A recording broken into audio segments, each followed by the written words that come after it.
Greetings and welcome back to room 303 and our talks with Walt, as we are calling our readings through the entire deathbed edition of Whitman's Leaves of Grass. We are now in Song of Myself, passage number 11. Now, there are readers of Leaves of Grass and, in fact, Song of Myself who will argue, and I've spoken with some of my students who say this, that this is maybe the most beautiful poem they've ever read. It is certainly a stunning, what we will call, and scholars have often referenced as a parable. We're going to look at this, and I want to argue that it's in some ways Song of Myself, passage 4 and 5, and those somewhat controversial passages, part 2. It's almost as if it's the fruition, if you will, of that. Now, my assumption is that you've been with us at LearnStrong.net.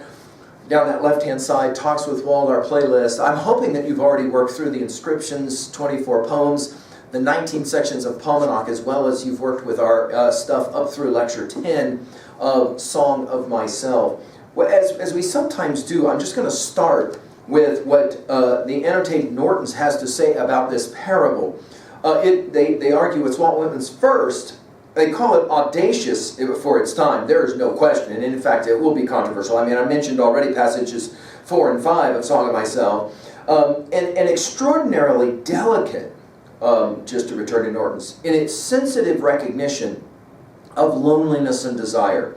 In his essay on Whitman in The New Spirit, 1890, page 104 of the Modern Library edition, Havelock Ellis pays tribute to the Homeric simplicity and grandeur of the poet's expression in this episode. And then as well, the reader may find symbolic significance in the number 28 as the lunar cycle. Now, the poem is truly, truly amazing, and I'm gonna take my time to just read this because it's such a stunning, stunning poem. 28 young men bathe by the shore, 28 young men, and all so friendly. 28 years of womanly life, and all so lonesome. She owns the fine house by the rise of the bank. She hides, handsome and richly dressed, aft the blinds of the window.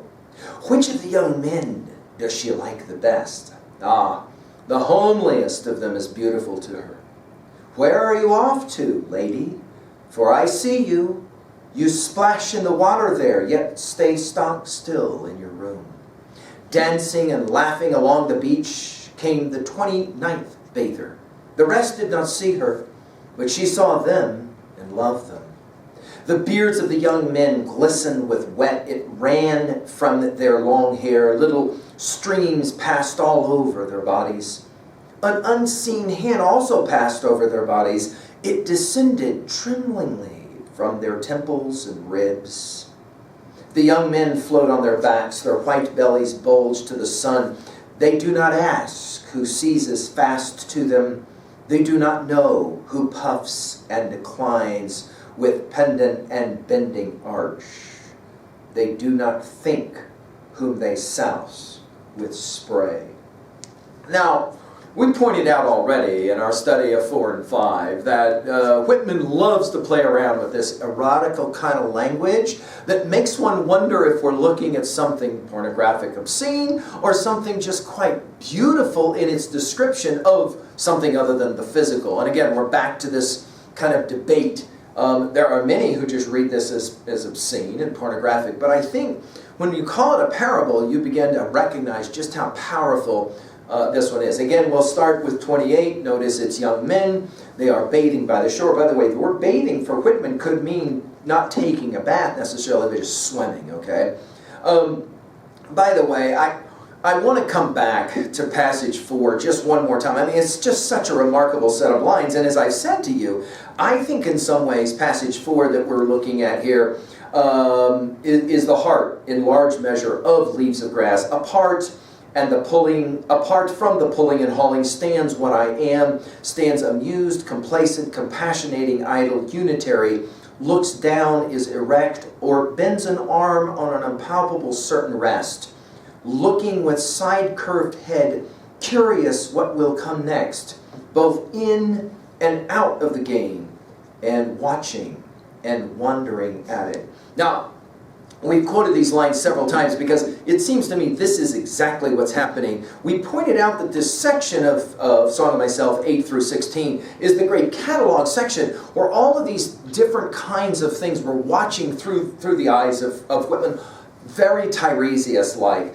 Remember Tiresias, and I think there's a lot of Tiresias in this poem. Remember we said about Tiresias in earlier lectures that he has the distinction of both living the life of a man and a woman and can remember what that life was like. And of course, there's a lot of other things that go along with Tiresias that we've lectured on already. 28 young men, again, the lunar calendar sum has been made of this, right?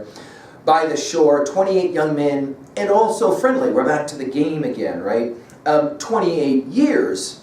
Remember that now for the second time we have the mention of age. For Whitman, remember, it's 37 years old here. It's roughly, right, 9 years younger. To put this woman in a place, 28 years of womanly life, and then this phrase, and also lonesome. And then to continue, she owns the fine house by the rise of the bank. She hides, handsome and richly dressed, after behind the blinds of the window. Now this notion of hiding is one that we've not talked a lot about, but I want to point it out now. It seems as if at times Whitman himself is hiding behind leaves of grass. Of course, as the great critiquer Harold Bloom has pointed out, Whitman's always saying that I'm going to be honest with you, I'm going to be open with you, I'm going to tell you everything, and of course he never actually does. It's the genius of Leaves of Grass.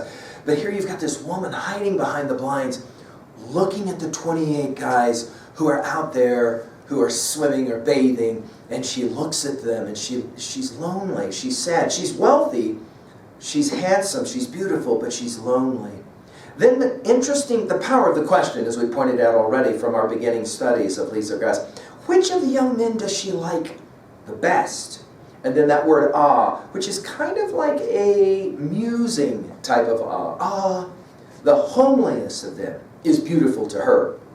Now, of course, if we read this as parable, we can recognize this idea that to the eye of divinity, all of humanity is beautiful. All of humanity is stunning. And of course, there is no shame, right? We're obviously dealing in some regards, and I think Whitman rewriting much of John Milton's Paradise Lost, and of course the Genesis 3 story as well. The homeliness of them is beautiful to her. Where are you off to, lady? Now notice, this is kind of really remarkable. We have guys bathing, swimming. We have the girl watching. We have the poetic, Tiresias-like voice standing, watching all of this happen, and now ready to ask this interesting question, where are you going? And of course, off she's going. Not physically, but in the mind. The power of the imagination is sometimes as well how this passage is read. Where are you off to, lady? For I see you. Now this is very much like Tiresias, and I've said to you guys before, and I really believe this, I think you have to know your Whitman to really read T.S. Eliot. For example, there is that passage in Wasteland, well that's done and I'm glad it's over, about the young men carbuncular.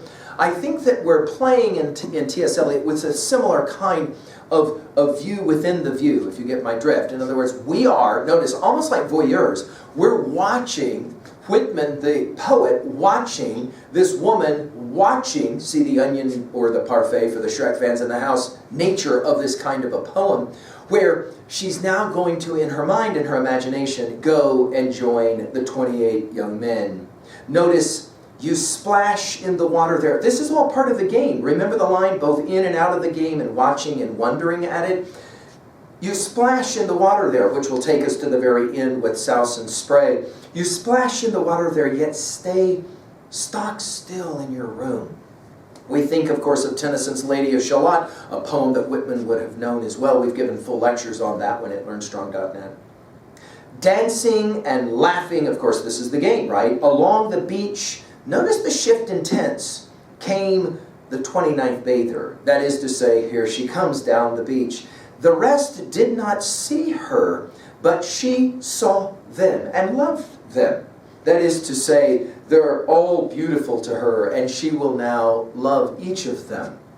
Now, to the degree to which this word love becomes in any way for Whitman sexual has always been a debate about this poem. I'm going to leave decisions like that, up to you how you read this. But notice we'll come right back to hair, we come right back to beards. Of course, earlier it was beards and feet as we were dealing with the lines from part 5, and now we're back to it again. The beards, and as I said, our study of the Iliad, the Odyssey, the Aeneid, and of course culminating in Milton's Paradise Lost, the whole notion of hair and the importance of hair. In Milton's Paradise Lost, it's significant. Notice here, we're back to hair. The beards of the young men glisten with wet.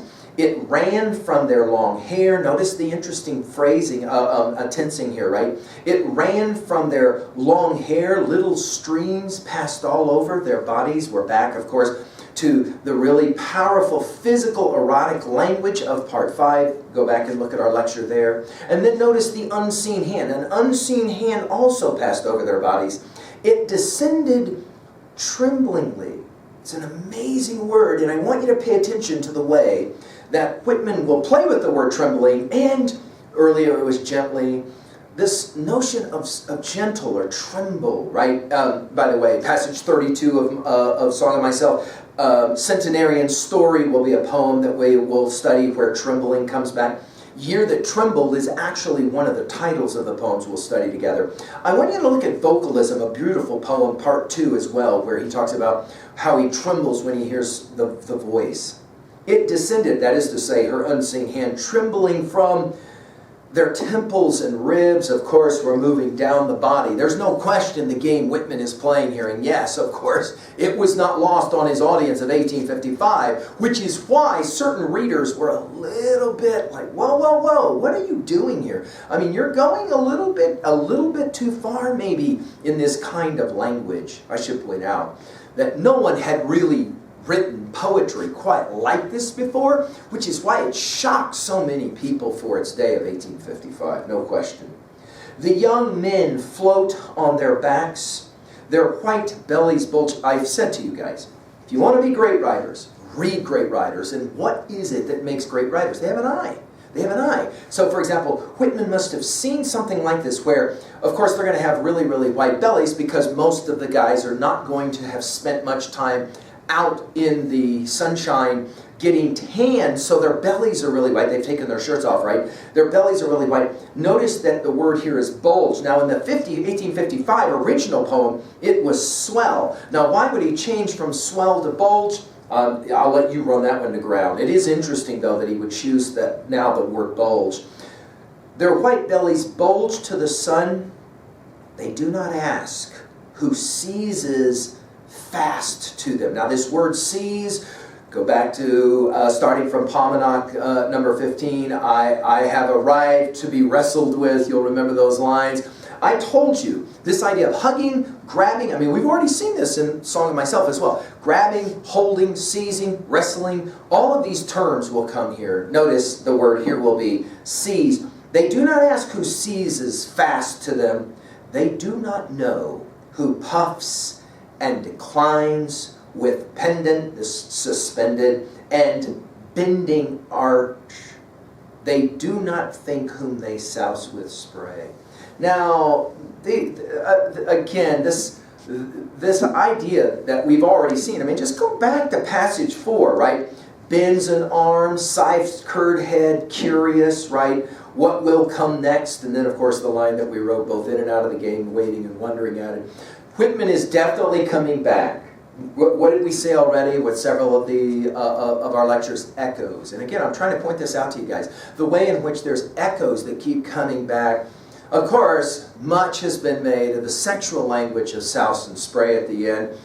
It culminates, obviously, and there is a question about how exactly is one supposed to read this? Well, I think when we look at level 2, we're talking really about the power of hidden libidinal, obviously would be Freud's concerns, desires, right? But I like to think about it as the life of the mind. It's both active as well as powerful. And Whitman is pointing out how we can take trips without ever leaving from behind, right, the blinds. And in some ways, let's put it in our notes, and this is why it's called a parable. This is exactly what Whitman the artist is doing. He wants to experience certain kinds of things, but he's not going to do it himself as much as through his writing about it in Leaves of Grass, the power of the imagination. At 2b, obviously, we mentioned that this is a powerful parable about the imagination and the creative process, we might say as well. At 3a, I mentioned Freud, so let's go ahead and talk about interpretation of dreams and obviously wish fulfillment here, as well as Carl Jung, and the way in which both of those guys were ready to say that there's all of this stuff going on psychically that's quite remarkable. Think about how that idea of stream of consciousness plays out in a text like, for example, Joyce's Portrait of the Artist as a Young Man, or of course his classic Ulysses. We've spoken about this at learnstrong.net as well. Go back and find that one. But again, I mentioned Milton and Paradise Lost. I really do think that Whitman is playing around at the beginning of Song of Myself with Genesis and with Milton's Paradise Lost. Of course, he knows both of those texts really well. And he's playing around with this whole Adam and Eve kind of game in a text like this. Finally, at 3b, if we're going to do anything in terms of learning, we're going to try and own a text. And I have had students who will read this and go, you know, this is really a remarkable word picture in just a few lines. Homeric is the way that Norton's qualifies it, and that's a good way to think about it as well. What was a time, I'll ask this way, what was a time when you participated in terms of what game was being played, but only in your mind, right? That is to say, your imagination was very active, but nothing else was going on. Maybe you were daydreaming. What was that moment when you stood behind the blinds and participated in an event where it was clear that there was some really interesting going on? You were not actually there, but you were there. And in fact, you were right there in the very middle of it. When was a time that that happened for you? Now, I'm hoping that your study of Song of Myself now is beginning to open up the way a flower opened up, the way, of course, leaves will open up, and you'll begin to appreciate the kinds of ways that Whitman's playing amazing games with us. Thank you.